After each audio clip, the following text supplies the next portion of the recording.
Assalamualaikum warahmatullahi wabarakatuh. Apa kabar teman-teman semua? Sudah lama ya kita nggak ketemu melalui video. Kali ini kita akan kembali membahas tentang dunia per-CPNS-an gitu ya. Oke, barangkali di antara teman-teman sekarang ada yang sudah melewati ujian SKD. Ada yang beberapa hari lagi nih, jadi masih menunggu gitu ya. Nah, jadi hari ini Wati akan kembali dengan video persiapan untuk SKB CPNS Formasi Dosen. Oke, nah disclaimer lagi, ini berdasarkan yang Wati tahu dan berdasarkan pengalaman di CPNS sebelumnya, yaitu di tahun 2021 ya teman-teman.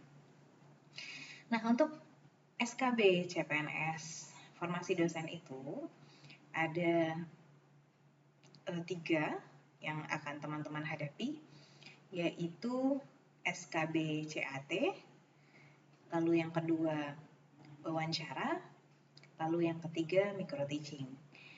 Nah, untuk SKB CAT itu ada 4 skills yang akan diujikan teman-teman. Yang pertama, literasi bidang pendidikan dan kebudayaan.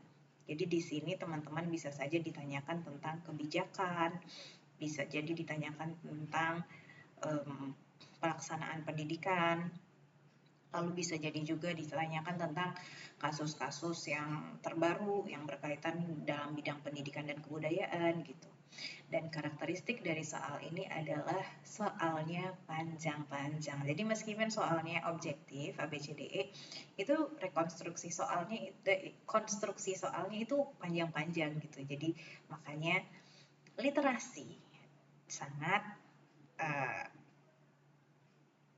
menonjol di sini, dalam artian seperti ini. Jika teman-teman literasinya belum mumpuni, jangankan untuk menjawab, untuk memahaminya mungkin butuh waktu agak lama. Nah, sementara kita juga berpacu dengan waktu. Nah, tips dari Wati untuk menghadapi literasi bidang pendidikan dan kebudayaan ini adalah teman-teman sering-seringlah untuk berlatih mengerjakan soal. Karena semakin banyak soal-soal yang dilatihkan, itu teman-teman lebih punya sense gitu ketika ngejawab soalnya. Oke, ini kalau tidak salah soalnya di kisaran 20 soal. Oke, lalu yang kedua tentang apa? Kemampuan bahasa Inggris. Nah, sebelumnya Wati juga sudah pernah sampaikan di video sebelumnya, itu bahwa kemampuan bahasa Inggris di sini tuh berbeda sekali dengan TOEFL maupun IELTS gitu. Kalau menurut Wati, kemampuan bahasa Inggris di SKB CPNS dosen ini lebih ke soal reading gitu. Jadi teman-teman akan diberikan wacana atau teks atau apa gitu, lalu nanti ditanyakan hal-hal yang berkaitan dengan teks itu. Nah, tipsnya masih sama, teman-teman sering-seringlah untuk berlatih mengerjakan soal berupa reading seperti itu sehingga vocabularies-nya nambah, lalu kecepatan teman dalam membaca juga meningkat, lalu kemampuan teman-teman dalam memahami soal dan memahami narasi atau paragraf juga meningkat. Jadi berlatih adalah jalan ninja. Jadi nggak ada jalan ninjanya sebenarnya. Emang butuh latihan gitu. Dan kemampuan bahasa Inggris ini jumlah soalnya juga kurang lebih 20 soal, teman-teman. Nah, lalu yang ketiga ada penalaran dan pemecahan masalah. Teman-teman mungkin akan ketemu lagi dengan soal silogisme matematika atau soal cerita matematika di sini, atau soal cerita yang membutuhkan pemecahan masalah gitu. And again, soalnya agak panjang-panjang gitu ya. Dan ini jumlah soalnya juga 20, teman-teman. Di yang keempat itu ada dimensi psikologi. Nah, dimensi psikologi ini sama soalnya panjang-panjang walaupun ABCD objektif gitu ya. Nah, cuman dimensi psikologi ini lebih ke kayak lebih mirip kayak TKP sih kalau Wati bilang. Jadi teman-teman sebenarnya cukup cukup berlatih banyak soal gitu, nanti teman-teman akan ngerasain bahwa sense untuk ngejawab soalnya semakin terasah gitu. Tapi ini jumlah soalnya lebih dari 20, Wati tidak begitu ingat dengan baik. Kalau tidak salah ya berapa ya? Ya lebih dari 20, tapi beneran lupa berapa jumlahnya teman-teman.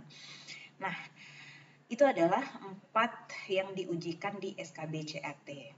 Kalau saat Wati dulu di 2021 tesnya, itu di setiap skills itu ada passing grade-nya. Cuman untuk tahun 2023 itu berubah. Kalau tidak salah tidak ada passing grade-nya. Nah, untuk tahun 2024 ini kita tunggu updatean informasinya ya teman-teman. Apakah ada passing grade atau tidak ada passing grade atau bagaimana, kita tunggu update-nya. Yang paling penting adalah teman-teman berusaha melatihkan kompetensi itu dulu sehingga nanti apapun kebijakan yang pemerintah ambil itu teman-teman udah siap. Oke, lalu SKB bagian yang kedua yaitu wawancara dan micro teaching. Nah, wawancara dan micro teaching ini bisa jadi teman-teman micro teaching dulu baru kemudian wawancara, bisa jadi wawancara dulu, bisa kemudian micro teaching gitu ya. Itu tergantung bagaimana panitia seleksinya mengatur gitu. Nah, saat tahun 2021 sampai tahun 2023 kemarin itu ujiannya masih daring teman-teman. Nggak tahu di tahun ini apakah masih daring atau tidak. Nah, seandainya pelaksanaannya masih daring, tips dari Wati adalah pastikan teman-teman tidak melakukan kesalahan kecil seperti laptopnya yang tidak bisa connect ke internet, atau misalnya laptopnya yang tiba-tiba baterainya habis mati lalu mati lampu di tempat teman-teman. Usahakan ini tidak terjadi gitu, karena ini sebenarnya kesalahan teknis tapi bisa merembet kemana-mana teman-teman. Yang jelas kalau ada kesalahan teknis saat kita ujian itu kita akan sedikit stres, kita akan ngerasa kayak khawatirnya tingkat tinggi, sehingga fokus kita akan terbagi, fokus konsentrasi kita jadi terpecah gitu, sehingga kita nggak bisa optimal dalam mengikuti tesnya. Ingat ya teman-teman, jangan sampai kesalahan kecil seperti ya remeh-temeh. Sebenarnya itu bukan remeh-temeh teman-teman. Jika teman-teman tidak mempersiapkannya dengan baik, itu bisa jadi sebuah kesalahan. Nah, misal teman-teman lupa nih ngecas baterai laptopnya, sehingga saat udah mau ujian itu baterainya habis. Ternyata mau dicolokin malah lagi mati lampu dan sebagainya. Nah, itu bisa ambiar. Nah, jika teman-teman ingin tahu tips detail bagaimana wawancara dan micro teaching itu, teman-teman tonton video sebelumnya ya. Silahkan ditonton karena di situ Wati sudah membahasnya secara rinci. Apa saja yang harus dipersiapkan dan bagian mana aja yang akan diujikan dan kira-kira soalnya seperti apa itu sudah dibagikan di video sebelumnya. Oke, good luck teman-teman. Buat teman-teman yang maju ke SKB, lakukan yang terbaik. Untuk teman-teman yang belum maju ke SKB, berusaha lagi. Insya Allah rencana Allah adalah yang terbaik. Oke. Dan nanti kalau ada updatean terbaru tentang SKB CPNS Formasi Dosen, kita akan buat lagi video terpisah gitu ya. Oke, good luck teman-teman. Assalamualaikum warahmatullahi wabarakatuh.